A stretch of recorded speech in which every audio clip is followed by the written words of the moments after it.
Hey guys, it's Shaylin, and I'm here today with another episode of Recent Reads. This is Recent Reads number 17. I have a lot of really great books that I'm really excited about to talk about in this video, so let's just dive into it. The first book that I read was The Water Cure by Sophie McIntosh. I picked this up because I was meeting up with a friend, and when I met up with her, the first thing she did was take this book out of her bag. She had just finished reading it, slid it across the table to me, and just said, "You have to read this." And then she was like, it's like our books, our novels that we're writing, and so I was very intrigued. I went home and read it, and I think I read this in 2 days. Couldn't put it down. It had been such a long time since I had read a book where I legitimately was like a little kid again, wanting to stay up and like keep reading it even though I knew I had to go to sleep. That was me with this book, and that doesn't happen very often. So this is kind of a weird Margaret Atwood-esque kind of dystopian story about these three sisters, Grace, Leah, and Skye. They have lived basically isolated from society by their parents, and they've been raised to fear men. So the only man that they've ever met is their father. And it's about how their life is disrupted when men arrive on the isolated island where they live. The book is told from both Grace and Leah's point of views, as well as from a collective point of view that is from all three of them at once. I was so entirely gripped by this basically the entire way through. That doesn't happen very often, where a book just at no point loses even just a fraction of my attention. I think The Girls by Emma Cline did that. This book did that. It's not very often where I'm basically 100% of the way through the book just entirely gripped by the story. Grace and Leah are the kind of character that I love. They are not soft, meek girls. They are really cuttingly sharp characters. I think there's one point where one of the sisters says to the other, like, "I hope you die in your sleep," or something legendary like that. But I think what's most interesting about this book is the world. The book takes a bit of a slower pace at the beginning. The first part of the book is really kind of just like an introduction to the world, but the world is so interesting, and like the rituals that they have is just unlike anything that is familiar to me, and so it was such an interesting world to just be absorbed in. All of the character relationships were so interesting. It's really good. It's really tense and riveting and bizarre. Real good stuff. One of my favorite books that I've read this year. So the next book that I read is one that I don't have with me because I borrowed it from a friend, but it's Don't Call Us Dead by Dennis Smith, which is a book of poetry with themes such as police violence, sexuality, race, the AIDS crisis, what else? Death. Always a good theme to include in your poetry. If I had to choose one word to describe this book of poetry, it would be potent. It's very potent. It's very visceral. My roommate gave this to me because she said it had some similar notes to Richard Siken, who is my favorite poet. I stan Richard Siken's work so much. Richard Siken's work also has that like potency, that like visceral quality, which this book definitely had. It's very visceral. It's like very, like the emotions are very like hard-hitting but very wise also. There were definitely lots of poems that really struck me in here, but also just like specific lines that really struck me. It's always great when you're reading poetry and then there's just like a line and you're just like, that is a line. This book had a lot of like lines, you know? Anyways, I'm not great at articulating my feelings in poetry, but this one's really good. I highly recommend it. Just like the emotion in it and also the music in it is good stuff. Then I read a short story collection, and I haven't been reading as many short story collections lately just because I'm writing a novel right now. For the past few years I've been working on my short story collection, but I'm kind of done the first draft of that and I'm not trying to write short stories actively. So I've really just been trying to read a lot of novels, but decided to take a break, read a collection, and I read The Beginning of the World in the Middle of the Night by Jen Campbell. I really like Jen Campbell's YouTube channel. I think she's so cool. I get lots of great book recommendations from her. I get a lot of my poetry recommendations from her. I was really excited for this because I really like her, but it was kind of underwhelming for me, unfortunately. I do think she's clearly a very skillful writer. I thought the writing in here was really strong. She's clearly a good writer. I just still thought that it was underwhelming for a few elements. So this is a book of short stories that kind of tell modern stories with a fairy tale structure. I do think the ideas in here are fantastic. The worlds are really interesting. The ideas are really interesting. But I kind of just felt like most of the stories kind of just felt like the bare bones of a story, like the beginning first draft of a story, and not like they were fully fleshed out enough. And the ideas were so interesting that I just felt like we didn't dive deep enough into these stories. There were a few stories that I really liked. Plum Pie, Zombie Green, Yellow Bee, Purple Zombie. I'd read that before the collection and really enjoyed it, which is what made me want to pick up the collection. Still really love that story.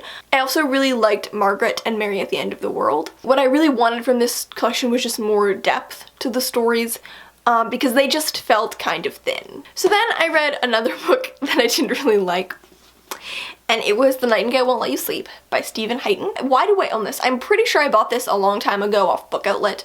I mean, I definitely bought it off Book Outlet because it has the dot, and I don't think I would pay full price for this because I don't know what it is. It's been on my shelf for ages. I'm pretty sure I probably bought it from Book Outlet either as an impulse buy or to get free shipping.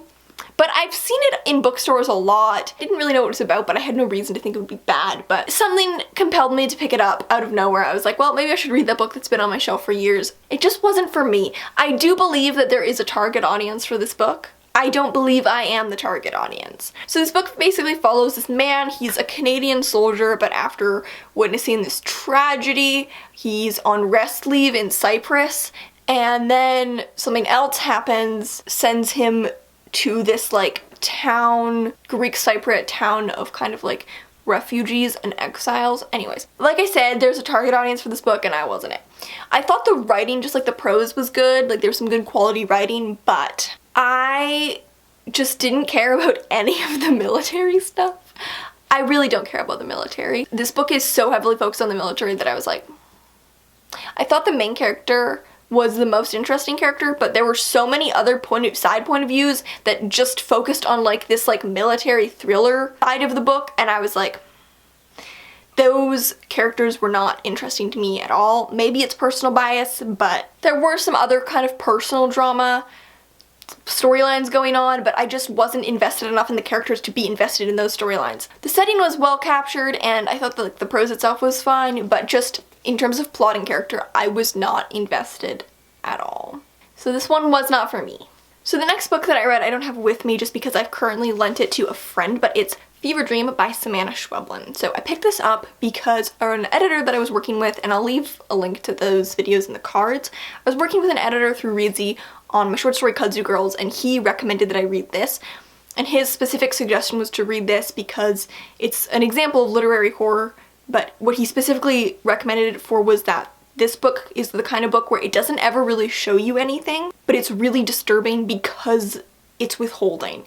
And he thought that that would be really useful for the story I was working on. I'm always here to make my writing more disturbing, so the fact that he was just like, read this to help make your writing more disturbing, I was like, I want to do that. This is like a novella. It's super short, super quick, and it's utterly bizarre, but I loved it. I really like weird books, so this book follows this woman named Amanda dying in a rural hospital, and there's this boy named David who is not her son, and he is speaking to her in her mind and retelling the previous day's events and what has led up to her being here, this point where she's dying. It's so weird. It reads exactly like the title says. It reads like a fever dream where you really feel like you're in a dream. It's disorienting, it's fragmented. It's a really cool narrative in that way. The narrative structure and frame is really original, and even though it's so bizarre and it is confusing, I will say I've never enjoyed being confused so much in my life. It does read like a dream, the way that a dream is confusing, but because of that, it's really stressful. You kind of feel like you as the reader are out of control of the narrative and the characters are completely out of control. And so it feels really stressful and it's really uncomfortable and disturbing in a way that I really appreciate. It's really tense and really urgent and unique and trippy. This book is so trippy, you guys. It's like wild. It's really unlike anything I've read before. If you like weird, disturbing books, I highly recommend this. I do have a recommendation on how to read it. I would highly recommend reading this book in one sitting. It's not very long. You could do it as long as you have like an hour or a couple hours set aside. I do think it's best to read it in one sitting. I read it in two. I wished I'd read it in one. There are no scene or chapter breaks. It's kind of like reading one very long short story. So there isn't really any logical point to stop, but it's not very long really. And also just embrace the fact that you'll be confused. Like, you will be confused at the start. That's okay. You're supposed to be. I would recommend just kind of embracing the fact that you're confused and kind of just like go along for the ride, because it's wild and it's disturbing, and I think it's more enjoyable if you don't get caught up on the fact that you're confused, because you're kind of supposed to be. So the next book that I read is one of my favorites in the video. Maybe my favorite in the video? This book or The Water Cure. And it's The Lonely Hearts Hotel by Heather O'Neill. So Heather O'Neill is one of my favorite authors, and this was the last book that I had to read from her, actually. I think I saved the best for last. Her novel Lullabies for Little Criminals is one of my favorite books, but I really loved this one also. So this book follows these orphans, Rose and Pierrot, growing up in Montreal during the Great Depression, and they're kind of bonded by their skill for performing, and they end up getting separated, and it's kind of just their life story as individuals and together. This book destroyed me. It wrecked my heart, and then it wrecked my soul, then it wrecked my spirit. I was so emotionally destroyed. It's been a long time since a book emotionally destroyed me the way that this book emotionally destroyed me. This book has that classic Heather O'Neill quality that she has, where the world is just so enchanting, and it's very hard to describe because it's totally unique to her. In Heather O'Neill's world of her writing, the world is very whimsical but also gritty, dark, but kind of with this like childlike quality. And there's this very specific kind of humor that she employs. I've never found it anywhere but in her work. It's just like this specific world that exists in her work that I love being in. There's just something whimsical about it that she captures. It's like just her imagination is incredible. I adored both of the characters so much. I get sad reading reviews of this book because I think the marketing for it was bad. I think it was marketed as being like the Night Circus, and I understand why, but also no. And I saw a lot of reviews of people who were basically mad because the book is depressing. This is not a lighthearted book. It's not like The Night Circus. The Night Circus is fairly whimsical, and it's a romance, and you're fine. This book isn't like that. You're not going to be fine. Very bad things happen, and I saw a lot of people who were just mad that bad things happened in this book. Don't read it if you're not ready for very bad things to happen. A lot of them are going to, but if you're fine with that, it's amazing. She just sees the world in a way that in itself is so amazing, but then she paired it with such an interesting story and such beautiful characters. So the next book that I read wasn't a fave, unfortunately. It was She Would Be King by Wyatt Moore. This book is, oh god, the concept is so good. I was so excited. So this is a book about several different characters, and their lives are basically converging around the founding of Liberia, but they have superpowers. So, like, I think I saw this book pitched as like Homegoing meets X-Men.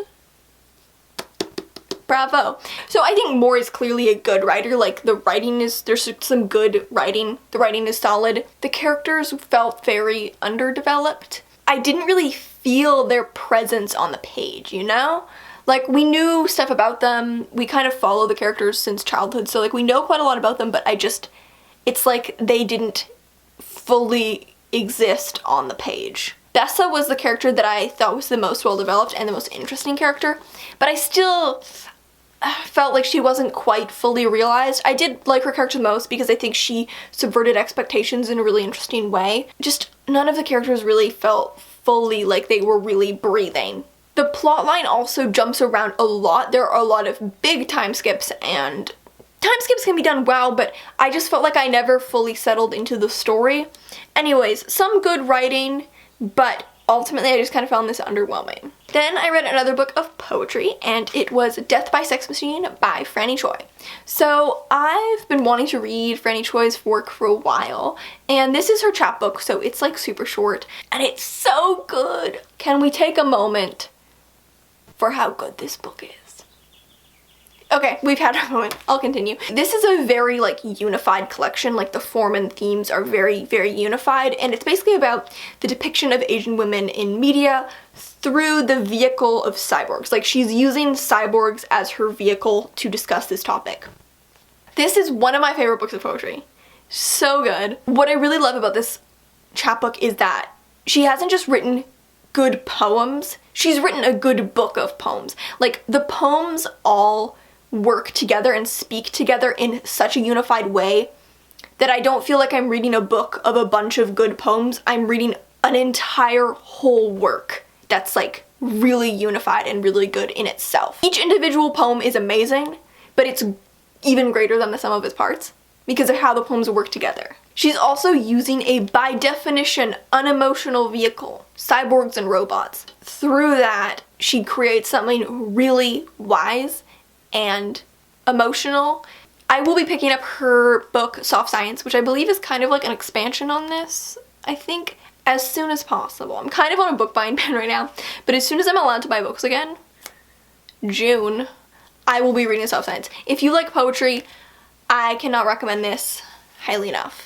It is next level. Her control over form, voice, emotion, language, imagery, word choice. I keep doing this a lot, but it's just really good, okay? Then I read another novel, and it was Our Homesick Songs by Emma Hooper. So I like reading work that in some way reminds me of what I'm currently writing, just because it inspires me. And this kind of seemed like a mixture of my two current works in progress, because right now I'm writing a book called Honey Vinegar, which is like about a small town with a lot of folklore. And then I'm also writing a YA novel called Someone Will Save You, which is about a girl who lives in Newfoundland. This is like a small town with folklore in Newfoundland. But really though, I really was hoping this would give me some inspiration for both my novels, especially for the setting of Someone Will Save You, just because I don't read books set in Newfoundland very often. Like, they're hard to come by. The only other one I can think of is The Shipping News by Annie Proulx, which is my least favorite book. Let's not get into that. So this book follows a family in the town of Big Running, Newfoundland. It's a small fishing village, but it's kind of falling apart as all the fish have disappeared and slowly all of the families are leaving. So we follow this one family, the Connors family, the parents, Martha and Aiden, and the children, Cora and Finn, as they're kind of the last, or one of the, as they are one of the last families left in Big Running. This whole book felt magical. It feels so whimsical and light. Like, it's very gentle. Like, how do I describe this? It really just like kind of floats by like a folk tale. It really feels like a folk tale. The characters are all really delightful. I really appreciate, like, I love reading about really bad people, but it was actually really refreshing to read about a family of genuinely good people who are making mistakes but doing their best. And the two kids, especially Cora and Finn, their relationship was so tender. I love a good sibling relationship. It's one of my favorite relationships to read, and I loved theirs. The mood and atmosphere here were so good and just like encompassing. Even when events of the plot start to get kind of bizarre, it really just all makes sense because of that kind of feeling of magic. Like, reality is a little altered and a little like shimmery in this book. It did take me a little bit to get into, like not that long. Like for the first 50 pages I was kind of like, okay, but then after that I just became so engrossed and I did not want to put the book down, and I was just felt like I was just flying through the pages. A really lovely read. If you like reading lit fic but you want something that's actually kind of lighter and a bit more like tender and touching than most lit fic, which is often kind of dark and sad, I would highly recommend this. It's lovely. So the last book that I read was Do Not Say We Have Nothing by Madeleine Thien. I had previously read one of her short stories in a class. What was that short story called? Simple Recipes. Really good story, and I could tell by reading it. I was like, oh, this is some quality. So I was really excited to read this whole book. I ended up reading this when I was on vacation because it's really long, so I figured it would last me my long flight, which it did. We follow this girl named Marie, and her family takes in this young woman named Aiming. Their relationship kind of becomes the vehicle to explore this family saga of two different families in both China and Canada, but primarily in China, set during Mao's cultural revolution. So we're dealing with a lot of characters in a big timeline. It's very vast. It is like a family saga in that way. And so it's there's a lot going on, but it's so rich. Okay, you ever read something and you're just continually shook by how high quality it is? Like every single sentence you're like, this is some high quality literature.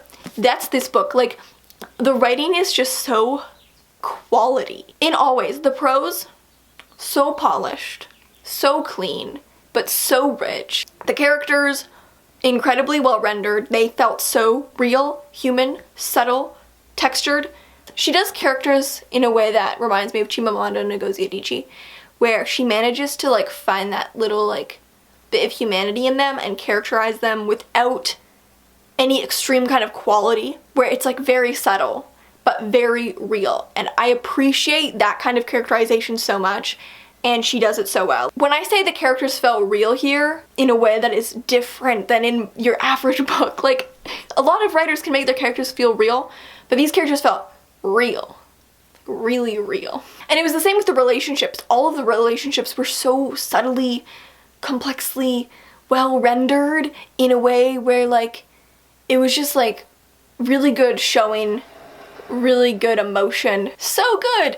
Really the only tiny quibble, honestly really tiny quibble I had was just that Marie is the character, our character that we're kind of introduced to. She's kind of our initial vehicle for the story, but I felt like she got quite lost and the story started to be more about other characters and other storylines, and I just felt like she got kind of buried in the book. We lost track of her, and all of the storylines were really interesting, but Marie was kind of our first introduction to the book, and so she was a character that I initially really bonded with. I really was drawn into the world by her voice, so I kind of wish that she had been kept threaded through in like a more balanced way. Really good book. If you like family sagas, like if you like Pachinko by Min Jin Lee, that kind of book where it's like quite complex and you get a lot of characters all like woven together, I'd highly recommend this. So that's everything I have to say on these last 10 books that I read. I hope you guys have enjoyed this video. Let me know what your favorite book you've read recently was.